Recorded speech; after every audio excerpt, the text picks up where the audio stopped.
때에도 단순히 이 본문 이 부분만 가지고 우리가 그 진리를 가부를 판단할 수 있는 부분으로 가는 게 아니고 이러한 그 신헌지서 전체의 구도 속에서도 살펴보는 지혜가 있으면 좋겠다 생각이 들어졌습니다. 이러한 선지서에서 특별히 에스겔서의 특징이 하나 있어요. 뭐냐 하면 모든 단락단락마다 내가 여호와인 줄 알리라 라고 하는 말씀이 있다라고 하는 겁니다. 나 여호와의 말이라. 내가 여호와인 줄 알게 하리라. 이 말씀이 매 순간순간마다 기록이 되어집니다. 그런 부분의 그 중심을 그래서 우리가 또 살펴볼 수 있기를 소망합니다. 지금 28장에 있는 이 본문에서도 28장 24절을 보게 되어지면 23장 마지막 부분에 있네요. 그 가운데 엎드려질 것인즉 우리가 나를 여호와인 줄 알겠고 그러잖아요. 그 위에 또 22절에서 나옵니다. 국문을 행하여 내 거룩함을 나타낼 때 우리가 나를 여호와인 줄 알지라. 또 아까 보여드린 23절 우리가 나를 여호와인 줄 알겠고 24절에서도 끝부분에 보면 그들이 나를 주 여호와인 줄 알리라. 이 주 여호와인 줄 안다라고 하는 이 말씀이 끊임없이 반복되고 있는 거예요. 26절에도 나옵니다. 26절에도 그들이 그 가운데 평안히 거하여 집을 건축하며 포도원을 심고 그들의 사면에서 멸시하는 모든 자를 내가 공문할 때 그들이 평안히 살며 나를 그 하나님 여호와인 줄 알리라.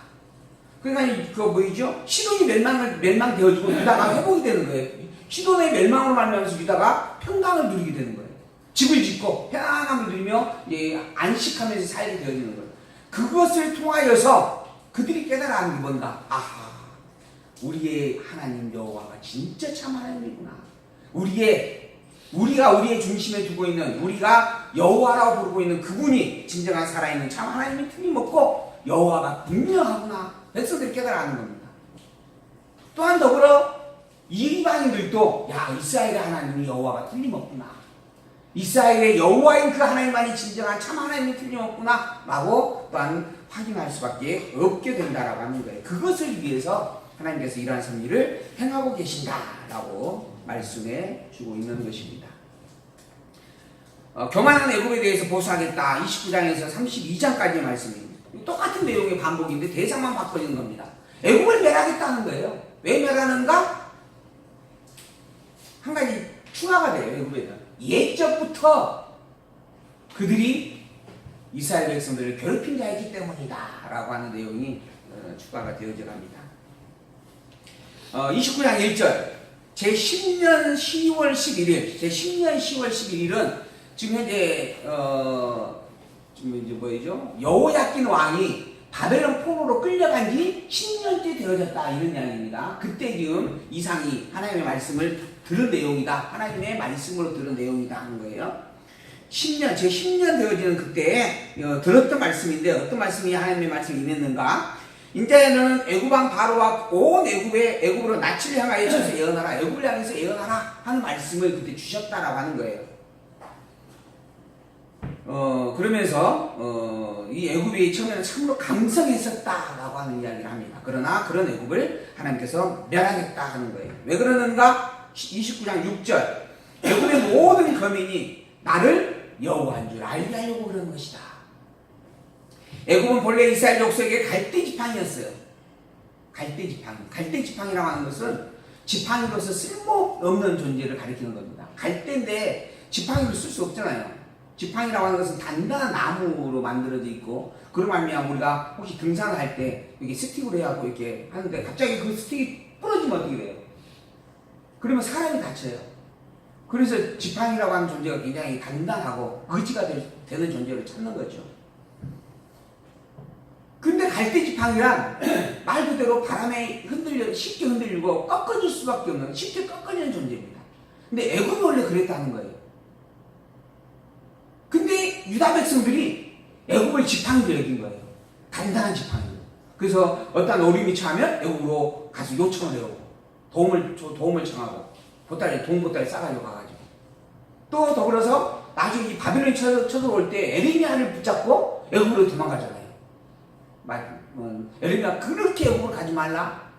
너희들이 살 길은 오히려 바벨론으로 가는 것이다 라고 그렇게 이야기했는데도 결국 애굽으로 갔던 그런 백성들이 그런 지팡이로 여겼던 부분이 있었어요. 백성을 괴롭힌 것도 하나님께서 진멸시키는 일이지만은 백성들의 지팡이가 되어졌다라고 하는 그것도 하나님께서 진멸하는 하나의 원인이 되어진다라고 하는 거예요. 그래서 제가 제 여담으로 전에 아지 엄마한테 그런 이야기를 제가 했었어요. 하나님보다 나를 더 사랑하면 안 된다. 그러면 하나님이 나를 꼭 치실 것이다. 그러니까 나는 하나님한테 매맞기 싫으니까 아프잖아요. 맞으면 난 매맞고 싶지 않으니까 하나님한테 아니 하나님보다 나를 더 사랑하거나 의지하지 않았으면 좋겠다. 그럴 일도 없겠지만 혹시 하나님 안 보이고 저는 보이잖아요. 안 보이는 하나님보다 보이는 제가 더 잘생기고 멋있어 보일 수도 있으니까 그래서 그러지 말라 하는 당부를 제가 했던 기억이 있습니다. 서울 오시던데. 네? 서울 오시. 이번에 또 에스겔에서 이제 또 이렇게 살펴보면서 제가 그 이야기를 해서 목사님들 앞에서 하나님의 에스겔에 나타나서 내가 이 백성들을 때린다라고 하는 것을 알게 하기 위한 방법의 하나로 너의 아내를 치겠다. 혹시 그 본문 지금 우리 지나갔나요? 지나갔죠? 치겠다. 그리고 그 이야기를 지금 에스겔이 다 듣고 난 다음에 그 다음날 아침에 백성들이 다 이야기해줬어. 하나님께서 내 아내 치신다 하더라. 근데 그날 저녁에 아내가 죽어버려. 그랬잖아요. 근데 그 사건을 생각이 나서 내가 만약에 에스겔 아내라고 한다면 그 아내인 그 입장에서 그 사건을 바라보면서 뭐라고 할 것인가. 그냥 하나님께서 이제 성경에 있는 내용만 볼 때에는 그냥 에스겔이라고 하는 선지자적 관점만 기록이 돼 있단 말이에요. 백성들하고. 그 백성들이 물어요. 당신 아내가 죽었는데 당신은 왜 장례도 치르지 않고 슬퍼하지 않느냐? 하나님께서 너희들 멸망시키려고 나에게 보여준 증거다. 그러니까 아주 담대하게 지금 이야기를 하는 거예요. 선지자여서 그렇게 또 감당하고 사역을 감당하고 있었을지는 모르겠어요. 근데 이제 그 상황 속에서 개개인으로 볼 때는 에스겔은 아내라고 하는 그런 존재가 있고 입장이 있잖아요. 내가 만약에 에스겔 아내였다고 치자. 근데 그 아내가 아내로서 잘 알콩달콩 살고 있어요. 가장 아끼는 존재니까. 남편으로부터 사랑을 받는 존재니까. 근데 갑자기 하루아침에, 하루 저녁에, 하루 만에 죽어버리는 거예요. 그래서 그 입장에서 하나님한테 만약에 한마디 한다면 어떤 이야기를 할까? 너무 억울해하지 않을까? 그때는 느꼈는데 정말 해도 너무 해. 근데 성경에는 그런 부분은 사실 다루진 않죠. 그냥 에스겔의 삶을 통하여 그 아내의 죽음이라고 하는 사건을 통하여 백성들에게 너희들 때리겠다라고 하는 이 말씀만 지금 이야기를 하고 있는 것이라 그런 이제 세세한 디테일적 사건들을 한번 생각을 해보면서 이야기를 좀 제가 이렇게 나눠봤거든요. 근데 어쨌든 이 모든 섭리의 본질이 뭐냐면 내가 여호와인 줄 알게 하는 것이다 라고 이야기를 한다는 거죠. 성경 모든 내용이 다 거기에 있습니다. 내가 여호와인 줄 알게 하는 것이다. 예수 그리스도 이 땅에 보내신 것도 저는 그렇게 이야기를 하는 거예요. 내가 여호와인 줄 알려고 하는 것이다. 그래서 예수 그리스도로 말미암아 우리에게 하나님의 영원하신 사랑을 확증하셨다라고 이제 사도 바울이 고백을 하는 거죠. 그 여호와라고 하는 것을 아는 그 일이 우리에게 있어서는 우리의 삶의 전부입니다. 저는 그렇게 결론을 내렸어요.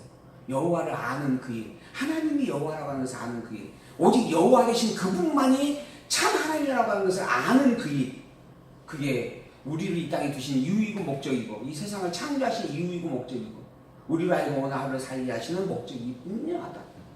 그러면 내가 무엇 때문에 살아야 하는가? 무엇을 위해 살아야 하는가? 명확하죠. 먹기 위해서 살 것인가? 마시기 위해서 살 것인가? 돈을 벌기 위해서 살 것인가?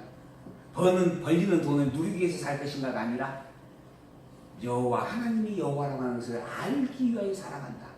그것을 위하여 나에게 돈도 주시고 또 돈도 안 주시고 건강도 주시고 건강도 빼앗아가기도 하시는 것이다. 어쨌든 그러한 애굽의 패망을 통해서도 하나님께서 스스로가 여호와임을, 자신이 여호와임을 알게 하겠다라고 하는 말씀의 내용입니다. 이게 32장까지 담겨져 있어요.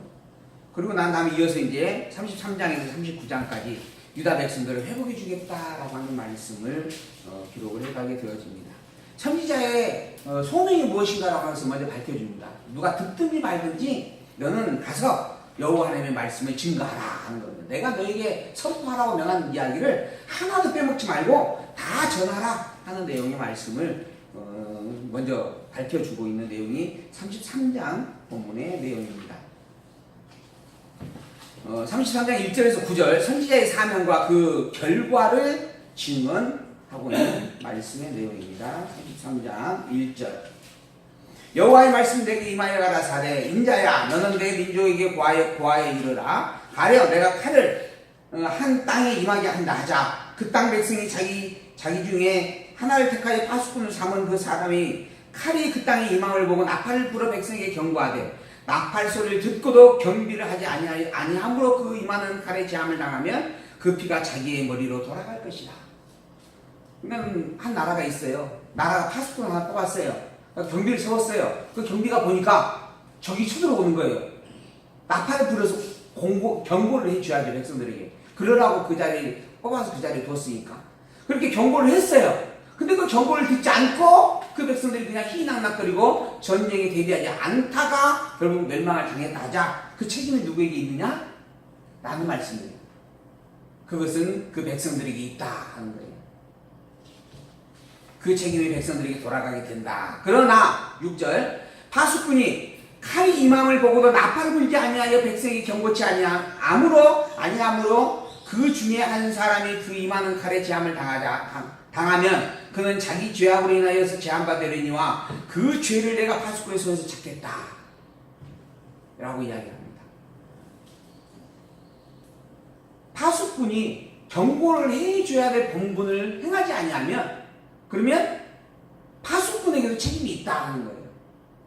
근데 여기에서 보게 되어지면 그는 자기 죄악 중에서 제한받는다 그러잖아요. 근데 죽기는 무엇 때문에 죽냐면 자기 죄 때문에 죽어요. 하나님께서 그 죄로 인하여서 그 사람을 진지하고 멸하신다라고 하는 겁니다. 근데 더불어서 파수꾼에게도 그에 대한 책임을 묻겠다라고 하는 거예요. 이게 파수꾼의 소임을 다 했느냐 다 하지 않았느냐라고 하는 의미부여를 해주시는 말씀이 되는 거죠.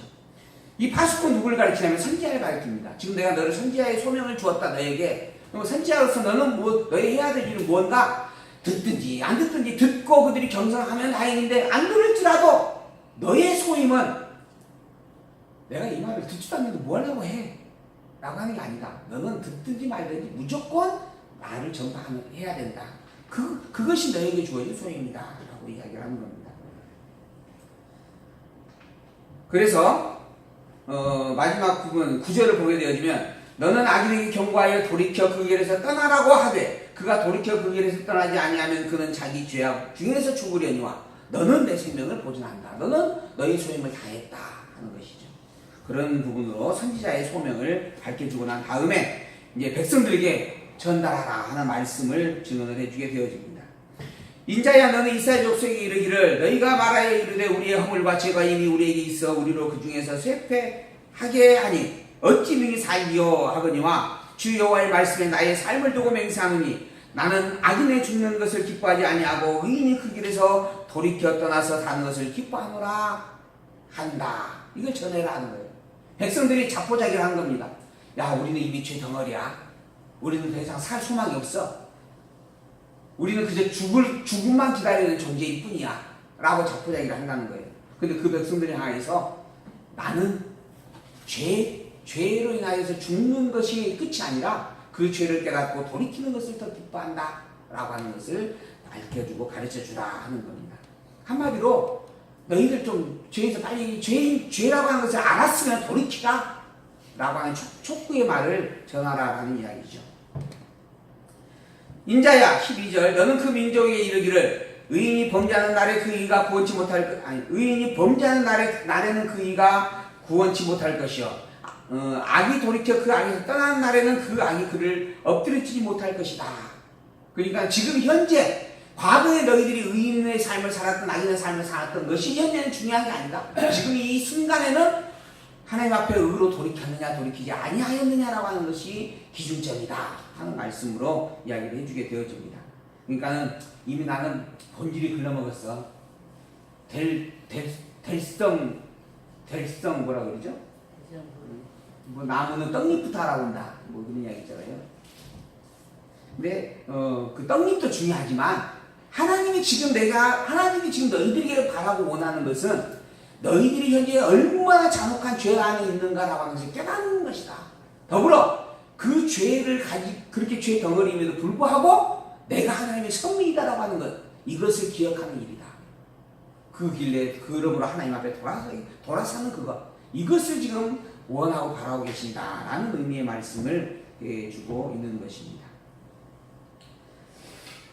그러면서 그렇게 돌아선다면 하나님께서 죄 이렇게 때리면서 돌이켜 주겠다라고 하는 그런 말씀을 선포해 주게 되어집니다. 그리고 난 다음에 21절에 보게 되어지면 우리가 사로잡힌 지 12년 되어졌을 때 또 임한 말씀이었는데요. 하나님께서 이야기합니다. 사로잡힌 지 12년 10월 5일에 예루살렘으로부터 도망하여 온 자가 에스겔에게 임하였어요. 그러면서 이야기하면 예루살렘이 함락되었다라고 하는 소식을 전해주는 겁니다. 그 도망한 자가 내게서 나오기 전에 전날 저녁에 여호와의 손이 내게 임하여 내 입을 여시더니 다음 아침 그 사람이 내게 나올 임시에 내 입이 열리기로 내가 다시는 잠잠하지 아니하였다. 지금 현재 에스겔이 포로로 끌려갔어요. 여호야김이 포로로 끌려갔어요. 598년에 끌려갔습니다. 그리고 난 다음에 12년이 됐다고 그랬나요? 12년이 지났어요. 12년. 근데 지금 현재 예루살렘이 함락된 것이 587년입니다. 598년에서 587년. 그러니까 11년 되는 해. 그래서 이게 지금 12기가 11년이에요. 12기가 11년. 근데 11년 되는 해 587년에 예루살렘이 멸망을 했어요. 그런데 그 다음에 586년에 지금 예루살렘 성이 멸망된 이후에 그곳에는 도망온 자가 하나 있었어요. 그 도망온 자가 에스겔에 와가지고 이제 예루살렘이 멸망했다라고 하는 소식을 전해준 겁니다. 근데 그 전날 밤에 이미 하나님은 에스겔에게 그걸 다 말씀을 해 주었다라고 하는 거죠. 그리고 그 사람이 와서 이야기하는 소식을 듣는 순간에 그 전날부터 들었던 주신 말씀을 다 백성들에게 선포하게 되어졌다라고 하는 겁니다. 근데 그때 어떤 말씀을 했냐 하면은 백성들이 이제 하는 이야기가 있습니다. 24절을 보게 되어지면 인자야 이 이스라엘 황무한 땅에 거한 자들이 말하여 이르기를 아브라함 오직 한 사람이라도 이 땅을 기업으로 얻었나니 우리가 죽는다 한즉 더욱 이 땅으로 우리에게 기업으로 주신 것이 되느니라 라고 했다라고 하는 거예요. 한 사람 아브라함에게 가나안 땅을 기업으로 주신 하나님이에요. 근데 그 아브라함의 혈통으로 말미암아 어마어마한 후손들이 생육번성했잖아요. 한 사람을 보고도 이렇게 큰 축복을 주셨는데 이 많은 백성을 보면 더 많은 축복을 해주지 않겠느냐. 그러니까 당연히 하나님 우리에게 복을 주실 것이야. 우리는 멸망 안 돼. 이렇게 백성들이 여기고 있었다 하는 거예요. 근데 그 생각이 틀렸었다라고 하는 거죠. 그래서 하나님께서 너는 그들에게 이르기를 주 여호와의 말씀에 너희가 피 있는 고기를 먹으며 너희 우상들에게 눈을 들며 피를 흘리니 그 땅이 너희의 기업이 될까 보냐? 안 된다는 거예요. 이미 너희들 그렇게 범죄하고 살고 있으면서 아브라함의 자손이라면 그 이름 하나 걸고 나 하나님 백성 아닙니까? 이걸 우리는 뭐라 그러냐면 호로자식이라 그래요. 호로자식이라. 무슨 말인지 알죠? 아버지! 나 아버지가 낳은 자식이요. 그러니까 아버지 재산 줘. 그러고 나가요. 누가 그랬어요? 둘째 아들이 그랬습니다. 저는 셋째니까 안 그래요. 둘째 아들이 그러잖아요. 아버지, 나 이렇게 키울 거면 왜 낳았어? 하는 거예요. 그렇게 이제 유다 백성들이 그런 심정들을 가지고 있었다. 얼마나 죄 덩어리였는가 하는 것이 보여지는 거죠. 그걸 깨달아 알게 되는 데가 언제인 줄 아세요? 자식을 낳아볼 때. 그래서 특히 남자는 잘 몰라요 그걸. 남자는 그런 거 둔하더라고. 제가 제 자신을 보고 그러는데 여자분들은 훨씬 그 환희하게 달라진다 그래요. 이게 시집가기 전까지는 기둥뿌리라도 뽑아서 근데 시집을 가요. 근데 시집을 가가지고 애기를 낳고 그 애기를 키우면서 제일 많이 생각나는 게 친정엄마라고 그러죠. 오죽했으면 친정엄마라는 연극까지 나오겠어. 영화도 있고. 근데 그렇다는 거예요. 그만큼 이제 배 아파서 직접 애기를 낳아보고 그 애를 키워가면서 저 모습이 내 모습인데 그러면 나를 저런 상황에서 키우셨을 부모님 이런 생각을 갖게 된다라고 하는 거죠. 그로 말미암아 누구를 알게 되어지는가? 바로 그 하나님의 여호와인 것을 백성들은 깨달아 알게 되어진다라고 하는 이야기의 내용입니다. 그 내용이 바로 33장 29절에 분명히 또 기록이 되어집니다. 내가 그들의 행하는 모든 가증한 일로 인하여 그 땅으로 황무지와 놀라움이 되게 하면 그때 그들이 나를 여호와인 줄 알리라. 그래서 때리시는 거예요. 때리기 전에 깨달아 알면 참으로 좋을 텐데 그럴 존재가 아니기 때문에 그런 거예요. 그래서 우리 옛날에 우리 집사님 계셨을 때 몇 번 질문했잖아요. 왜 처음부터 우리 복을 줘버리고 구원을 줘버리고 아예 천국에서 살게 했으면 좋을 텐데 이 세상을 만들어갖고 왜 우리를 보내셔서 이런 어려움, 아픔을 겪게 하시느냐. 교육 때문에 그러는 거예요. 교육 때문에 깨달아 알게 하기 위해서. 그것을 통해서 성이 되어져야 깨달아 아는 존재로 또 그렇게 그 성을 통하여 깨달아 알게 되어질 때 진정한 참 깨달음이 되기 때문에 그렇다고 하는 거죠. 그게 하나님께서 우리를 깨닫게 하는 섭리의 방법으로 정해놓으신 일이다라고 하는 겁니다. 그러면서 한마디 더하게 되어지는 부분이 뭐냐면 33장 32절에 있는 말씀입니다. 내가 여호와인 걸 알게 하기 위해서 선포하는 일들이다라고 하시면서 또 한 가지 있어요. 왜 그렇게 하시는가? 그들이 너를 음악을 잘하며 고운 음성으로 사랑의 노래를 하는 자같이 여겼나니 내 말을 듣고도 준행치 아니하거든요. 그러니까 선지자의 말을 그냥 흘러가는 고속도로에 흘러간 옛추억의 노래 정도로 들었다라고 하는 겁니다. 새기지 않았어요. 그러나 그 말이 응하게 되어집니다. 예언한 말들이 다 응하게 되어질 때 그들이 선지자가 우리 가운데 있었구나 라고 하는 것을 알게 된다는 거예요. 그러니까 하나님이 우리에게 그런 말 한 적이 없어? 라고 말할 핑계거리가 없게 만드시기 위하여 하나님께서 선지자를 보내서 너는 듣든지 말든지 내가 너에게 한 말 그대로 전해라 라고 이야기를 해주고 계신다라고 하는 겁니다. 그러면서 이스라엘 백성들이 지도자들을 향한 책망의 말씀이 34장 1절에서 6절에 이야기가 되어집니다. 자기 배만 채웠어요. 지도자들이. 하나님의 백성이 아닌 자기 백성으로 삼고 약탈하고 노략하고 굴림하고 권력으로 굴림하고 자기의 배만 채웠다. 왜 유다 백성의 지도자들이 이러한 행위를 했을까? 라고 하는 질문을 제가 해봤어요.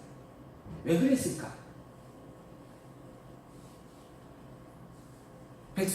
국민들이 선거를 해가지고 대통령을 뽑았어요.